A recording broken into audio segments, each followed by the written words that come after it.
விஜயா வந்து மீனா மேலே வந்து பணம் திருடிட்டு தான் பழி போட்டுட்டாங்க இல்லையா. ஆனால் இந்த விஷயத்தை வந்து எப்படி பார்த்துக்கணுமா நான் அப்படி பார்த்துக்கிறேன் அப்படின்னு சொல்லிட்டு வந்து மீனாவை கூப்பிட்டுட்டு நேராக பார்வதியோட வீட்டுக்கு தான் போகிறாரு. வீட்டுக்கு போய் அங்கே காலிங் பெல் அடிக்கிறாரு. கதவு திறந்தோன்னே மீனா முத்து நிற்கிறத பார்த்தோன்னே பார்வதிக்கே ஒரு மாதிரி ஆயிடுது. வாமா மீனா வா முத்து அப்படின்னு சொல்லிட்டு உள்ளே கூப்பிட்றாங்க. மீனா தான் உங்கள் பணத்தை எடுத்திருப்பான்னு சொல்லிட்டு நீங்கள் நினைக்கிறீங்களா உண்மையாவே அப்படின்னு சொல்லி கேட்கவும், நீ உட்கார் முத்து முதல் பேசலாம் அப்படின்னு சொல்லி சொல்கிறாங்க. என்ன பேசுறது, நீங்கள் இந்த மாதிரி பண்ணுவீங்கன்னு சொல்லி நான் கொஞ்சம் கூட நினைக்கவே இல்லை. எங்கள் அம்மாவை பற்றி எனக்கு நல்லாவே தெரியும். ஆனால் எங்கள் அம்மா உங்கள் கூட பழகிறதுக்காக நீங்கள் வந்து எங்கள் அம்மா மாதிரின்னு நான் நினைக்க மாட்டேன். ஏன்னா உங்களை பற்றி எனக்கு நல்லாவே தெரியும். உங்கள் மேலே நான் மதிப்பு மரியாதை வச்சிருக்கேன். ஆனால் நீங்கள் இந்த மாதிரி பண்ணுவீங்கன்னு சொல்லி நான் கொஞ்சம் கூட நினைக்கவே இல்லை. மீனா பற்றி உங்களுக்கு தெரியாதா? அவள் வந்து எத்தனை நாளாக உங்கள் கூட பழகிறா. அவள் வந்து பூ கொடுக்குறக்கு வந்தவளை நீங்களாவே பூ போட சொல்லி சொன்னீங்களாமா. அவள் பூ போட்டு அலங்காரமெல்லாம் பண்ணி முடிச்சதுக்கப்புறம் அவகிட்ட துணிமணி எடுத்து மடிச்சு வைக்க சொல்லி வேலையும் வாங்கிட்டு கடைசியில் அவளுக்கு திருட்டு பட்டம் கட்டுவீங்களா அப்படின்னு சொல்லி முத்து கேட்குறாரு. முத்து அப்படி கேட்க கேட்க மீனா வந்து அழுதுட்டே நின்றுட்டு இருக்காங்க. முத்து அப்படி பேசணுன்னா பார்வதிக்கே ஒரு மாதிரி ஆயிடுது. நான் சொல்கிறது கேளு முத்து அப்படின்னு சொல்லி சொல்கிறாங்க. உடனே முத்து வந்துட்டு, இது நீங்களா சொல்கிறீங்களா இல்லை எங்கள் அம்மா சொல்லி கொடுத்ததா சொல்கிறீங்களா? மீனா எடுத்ததை நீங்கள் பார்த்தீங்களா? மீனா எடுத்திருப்பான்னு நீங்கள் முதல்ல நம்புறீங்களா அப்படின்னு சொல்லி கேட்குறாரு. உடனே மீனா இருந்துட்டு, மழை வர மாதிரி இருக்குது, எங்காவது நீங்கள் உங்களுக்கு வலிக்கு விட்டுருச்சுன்னா என்ன பண்ணுறது, பாவமாக இருக்குன்னு சொல்லி தான் நான் ஓடி போய் மேலே போய் துணியெல்லாம் எடுத்துகிட்டு வந்து மடித்து வச்சுட்டு வந்தேன் ஆண்டி. நீ மட்டும்தான் நான் மடித்து வச்சுட்டு வந்தனே தவிர உங்கள் வீட்டில் இருக்கிற எந்த ஒரு பொருள் மேலேயும் நான் கையே வைக்க கிடையாது. அத்தை தான் வந்து என்னை எப்போவுமே அந்த மாதிரிலாம் பேசிகிட்டு இருப்பாங்க. ஆனால் நீங்கள் என்கிட்ட எப்போவுமே அன்பாக தான் பேசியிருக்கீங்க.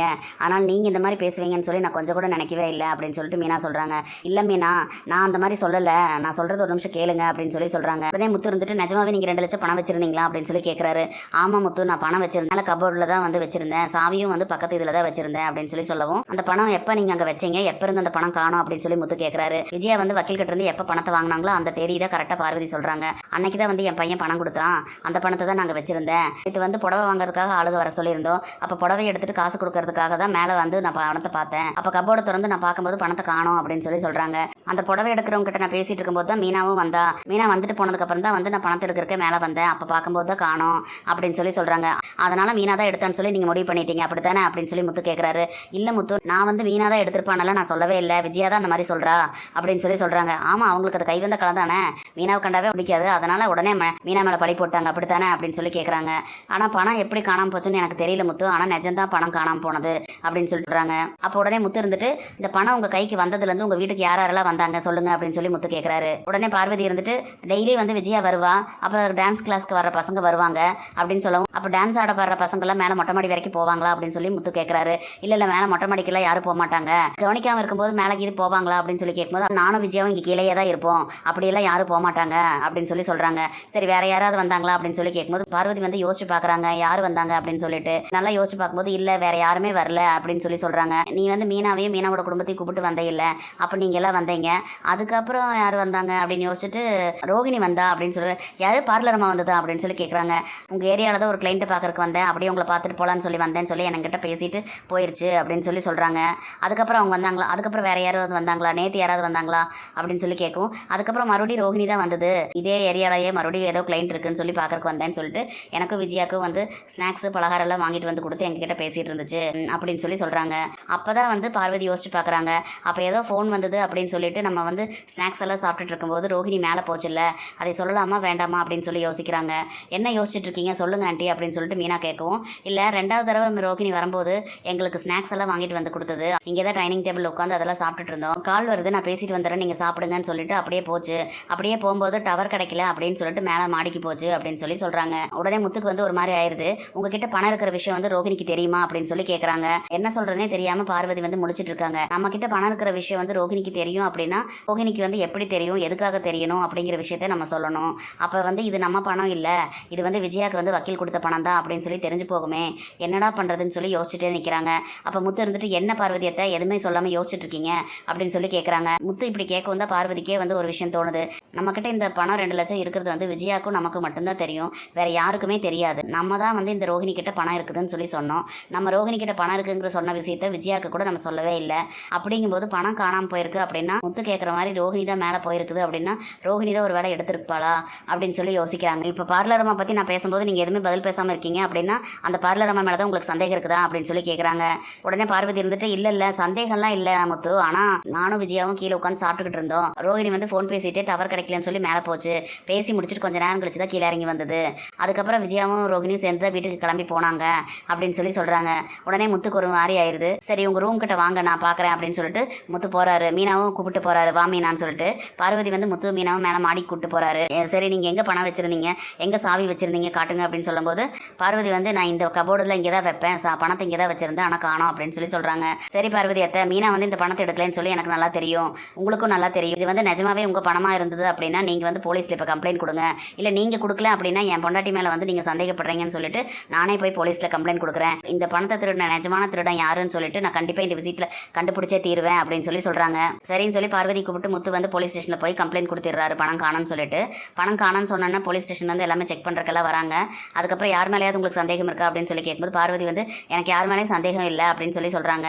அப்போ எப்படி பணம் காணாமல் போகும், உங்கள் வீட்டுக்கு யாரெல்லாம் வந்தாங்க இந்த பணத்துக்கு அப்புறம் அப்படின்னு சொல்லி போலீஸ் கேட்கும்போது டெய்லி விஜயா வர விஷயத்தையும் சொல்கிறாங்க, டான்ஸ் கிளாஸ்க்கு வர ஸ்டூடெண்ட்ஸ் பற்றி எல்லாமே சொல்கிறாங்க. அதுக்கப்புறம் ரோஹிணி வந்ததையும் சொல்கிறாங்க. சொல்லி போலீஸ் கையோட அவங்க வீட்டுக்கு வராங்க. வந்து பார்த்துட்டு நாங்கள் சொல்கிற வரைக்கும் நீங்கள் இந்த ரூமில் இருந்த கபோர்டு அது இதுன்னு எதுவுமே தொடக்கூடாது, யார் திருடினாங்களோ அவங்களோட கைரேகை கண்டிப்பாக இங்கே இருக்கும், அதை வச்சு நம்ம கண்டுபிடிச்சிடலாம் அப்படின்னு சொல்லிட்டு ஃபாரன்சிக்கு இதுக்கெல்லாம் சொல்கிறாங்க. அதுக்கப்புறமா ஃபாரன்சிக் டிபார்ட்மெண்ட்லேருந்து ஆளுங்க வராங்க. அந்த சாவி இருந்த இடம் கபோர்டு எல்லா இதையுமே வந்து அந்த இதில் வந்து அச்சு எடுத்துக்கிறாங்க. எடுத்து பார்த்துட்டு எல்லாம் செக் பண்ணுறாங்க. உங்கள் பரதநாட்டிய கிளாஸில் படிக்கிற ஸ்டூடெண்ட்ஸ், உங்கள் ஃப்ரெண்டு, உங்கள் வீட்டுக்கு யாரெல்லாம் வந்தாங்களோ அவங்களோட கைரேகை எல்லாம் எங்களுக்கு வேணும் அப்படின்னு சொல்லி சொல்கிறாங்க. முத்து இருந்துட்டு நான் எங்களோட கைரேகை நாங்களே கொடுத்துட்றோம் அப்படின்னு சொல்லிட்டு முத்துமீனாவோட கைரேகையை அவங்க கொடுத்துட்றாங்க. பார்வதி அவங்க கைரேகை கொடுக்குறாங்க. அந்த கைரேகையை நான் எடுத்து கொடுக்குறேன் அப்படின்னு சொல்லி முத்து சொல்கிறாரு. சரி எடுத்துட்டு நீங்கள் எங்கள் ஆஃபீஸ்க்கு கொண்டு வந்து கொடுங்க அப்படின்னு சொல்லி சொல்கிறாங்க. சரின்னு சொல்லி முத்து வீட்டுக்கு வந்து விஜயா யூஸ் பண்ண ஒரு பொருளையும் ரோகிணி யூஸ் பண்ண ஒரு பொருளையும் எடுத்து கொண்டு போய் எங்கள் ஆஃபீஸில் கொண்டு போய் கொடுக்குறாரு. அதெல்லாம் வாங்கிட்டு நாங்கள் ரிசல்ட் பார்த்துட்டு நாங்கள் சொல்கிறோம் நீங்கள் கிளம்புங்கன்னு சொல்லிடுறாங்க. முத்து வந்து சவாரிக்கு கிளம்பி வந்துடுறாரு. கொஞ்ச நேரம் கழிச்சு போலீஸ் ஸ்டேஷன்லேருந்து முத்துக்கு கால் வருது. யார் வந்து அந்த பணத்தை திருடி இருப்பாங்கன்னு சொல்லிட்டு எங்களுக்கு ஒரு ஐடியா கிடச்சிருக்கு, நீங்கள் வாங்க அப்படின்னு சொல்லி சொல்கிறாங்க. முத்து வந்து மீனா வர சொல்லிட்டு 2 பேரும் போலீஸ் ஸ்டேஷனுக்கு போகிறாங்க. அங்கே போனால் அந்த பார்வதி வந்து அவங்க தான் அந்த வீட்டோட சொந்தக்காரங்க, அதனால் அவங்களோட கைரேகை அங்கே இருக்குது, அதனால் அவங்க மேலே நம்ம சந்தேகப்படுறதுக்கு இல்லை. ஆனால் அதை தவிர இன்னொரு கைரேகை இருக்குது, அந்த கைரேகைக்காரங்க தான் வந்து அந்த பணத்தை எடுத்துருக்கணும் அப்படின்னு சொல்லி சொல்கிறாங்க. யார் அப்படின்னு சொல்லி முத்து கேட்கும்போது யாரோ ரோஹிணின்னு சொல்லி அவங்க வந்தாங்கன்னு சொன்னீங்களா, அவங்களோட கைரேகை தான் வந்து அந்த கபோர்டு மேலேயும் பட்டிருக்குது, எல்லா இடத்துலையும் பட்டிருக்குது அப்படின்னு சொல்லி சொல்கிறாங்க. அதை கேட்டோன்னா முத்துக்கும் மீனாக்கும் அதிர்ச்சி ஆயிடுது. அப்படின்னா அந்த பார்லர் அம்மா தான் அந்த பணத்தை திருடி இருக்குதா, எதுவுமே தெரியாத மாதிரி எத்தனை ஆக்டிங் விட்டு நின்றுட்டு இருந்தது உன்னை அம்மா பேசும்போது அப்படின்னு சொல்லி முத்து கேட்குறாரு. இப்போவே இவங்களை போய் அரெஸ்ட் பண்ணுங்க சார், நாங்கள் கம்ப்ளைண்ட் கொடுக்குறோம் அப்படின்னு சொல்லி முத்து சொல்கிறாரு. இல்லை பணம் காணாமல் போனது வந்து அந்த பார்வதி அம்மாவோட தானே, அவங்க தான் கம்ப்ளைண்ட் கொடுக்கணும் அப்படின்னு சொல்லி சொல்கிறாரு. என் பொண்டாட்டி மேலே தான் சார் எங்கள் அம்மா பழி போட்டிருக்காங்க, அப்போ நாங்கள் கம்ப்ளைண்ட் கொடுக்கல இந்த விஷயத்துக்கு அப்படின்னு சொல்லி சொல்லும்போது அது தனி கேஸாக தான் நீங்கள் கொடுக்கணும் சார் அப்படின்னு சொல்லி சொல்கிறாங்க. சரி நான் இப்போவே வர சொல்கிறேன் அப்படின்னு சொல்லிட்டு பார்வதி ஆண்டிக்கு ஃபோன் பண்ணி வர சொல்கிறாங்க. உங்கள் பணம் காணாமல் போயிடுச்சுன்னு சொல்லி நீங்கள் இப்போ கம்ப்ளைண்ட் கொடுங்க அப்படின்னு சொல்லி சொல்லவும் பார்வதி இருந்துட்டு அதெல்லாம் வேண்டாம் முத்து விடு அப்படின்னு சொல்லி சொல்கிறாரு. என்ன ஆண்டி நீங்கள் இப்படி சொல்கிறீங்க, அது ஏறக்குறைய யார் திருடுனாங்கன்னு சொல்லி கண்டுபிடிச்சிட்டாங்களாமா, உங்கள் பணம் உங்களுக்கு வேணும் அப்படின்னா நீங்கள் கம்ப்ளைண்ட் கொடுத்தா தான் உங்கள் பணம் உங்களுக்கு கிடைக்கும், இல்லைன்னா கிடைக்காது அப்படின்னு சொல்லி சொல்கிறாரு முத்து. சரின்னு சொல்லி பார்வதி வந்து கம்ப்ளைண்ட் கொடுத்துட்றாங்க. கம்ப்ளைண்ட் கொடுத்தோன்னே சரி யார் முத்து அப்படின்னு சொல்லி கேட்குறாங்க. அவங்க அரெஸ்ட் பண்ணி கூட்டிகிட்டு வருவாங்க, அப்போ நீங்கள் பாருங்கள் அப்படின்னு சொல்லி முத்து சொல்லிடுறாரு. சரின்னு கம்ப்ளைண்ட் கொடுத்து முடிச்சுட்டு பார்வதி வந்து வீட்டுக்கு போயிடுறாங்க. கொஞ்ச நேரத்தில் போலீஸ் வந்து நேராக விஜயோட வீட்டுக்கு வராங்க. போலீஸ் வந்து உள்ள நுழைஞ்சோன்னா இங்கே ரோஹிணி யார் அப்படின்னு சொல்லி கேட்குறாங்க. விஜய் வந்து அதிர்ச்சி ஆகிட்டு என்ன சார் என்னாச்சு என்ன வேணும் அப்படின்னு சொல்லி கேட்குறாங்க. யார் இங்கே ரோஹிணி வர சொல்லுங்க அப்படின்னு சொல்லி சொல்லவும் மனோஜ் வந்துட்டு ரோஹிணி வந்து என் ஒய்ஃப் தான் சார், என்ன விஷயம் அப்படின்னு சொல்லி கேட்குறாரு. அவங்கள வர சொல்லுங்க அப்படின்னு சொல்லி சொல்கிறாங்க. ரோஹிணி இங்கே வா அப்படின்னு சொல்லி கூப்பிட்றாரு மனோஜ். ரோஹிணி வந்து கதவை திறந்துட்டு வராங்க. போலீஸ் அங்கே நிற்கிறத பார்த்தோன்னா அப்படியே ரோஹிணிக்கு வந்து அப்படியே அள்ளு விட்டுருது. என்னடா இது போலீஸ் இங்கே வந்திருக்காங்க, என்ன விஷயமா இருக்கும் அப்படின்னு சொல்லி அப்படியே பரிதவிச்சு நின்றுட்டு இருக்காங்க. நீங்கள் தான் ரோஹிணியா அப்படின்னு சொல்லி போலீஸ்காரங்க கேட்குறாங்க. ஆமாம் சார் அப்படின்னு சொல்லணும். இங்கே வாங்க அப்படின்னு சொல்லி கூப்பிட்றாங்க. சொல்லுங்கள் சார் என்ன விஷயம் அப்படின்னு சொல்லி ரோஹிணி கேட்கும். இங்கே வந்து பார்வதிங்கிறவங்க வீட்டில் இருந்து 2 லட்ச ரூபா பணத்தை எடுத்ததுக்காக உங்களை நாங்கள் கைது செய்கிறோம் அப்படின்னு சொல்லி போலீஸ் சொல்கிறாங்க. அதை கேட்டோன்னே ரோஹிணிக்கு வந்து அப்படியே பயங்கர அதிர்ச்சி ஆயிடுது. ஜெயாக்கும் மனோஜுக்கும் ரொம்ப அதிர்ச்சி ஆகிட்டு அப்படியே திரும்பி பார்க்குறாங்க. என்ன சார் சொல்கிறீங்க, என் மருமக ரோஹிணி வந்து கோடீஸ்வரம் வீட்டு பொண்ணு, அவங்க போய் பணத்தை திருடுன்னு தான் நீங்கள் சொல்லிக்கிட்டு இருக்கீங்க, ரோஹிணிக்கு அதுக்கு எந்த சம்மந்தமும் இல்லை, யார் இந்த முத்து வந்து இப்படி சொன்னானா அப்படின்னு சொல்லி கேட்குறாங்க.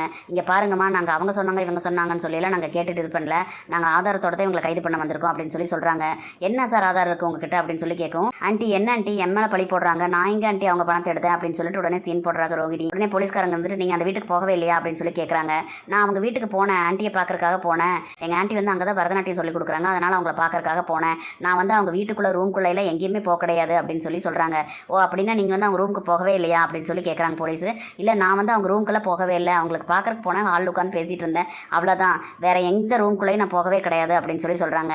இதுலேருந்து நீங்கள் போய் சொல்கிறீங்கன்னு உங்களுக்கு நல்லாவே தெரிஞ்சு போச்சு, நீங்கள் வந்து பணம் எடுக்கலைன்னு சொல்லியிருந்தா கூட உங்களை நம்பலாம், ஆனால் நீங்கள் எந்த ரூம்குள்ளேயுமே போகலைன்னு சொல்லி நீங்கள் திட்டவட்டமாக இப்போ சொல்கிறதுலேருந்தே தெரியுது நீங்கள் தான் திருடி இருக்கீங்கன்னு சொல்லிட்டு எல்லாம் நாங்கள் ஆதாரத்தோடு தான் நாங்கள் வந்து உங்களை அரெஸ்ட் பண்ண வந்திருக்கோம், நீங்கள் வாங்க எதாக இருந்தாலும் கோர்ட்டில் பேசிக்கலாம் அப்படின்னு சொல்லி போலீஸ் அரெஸ்ட் பண்ணிட்டு போகிறாங்க.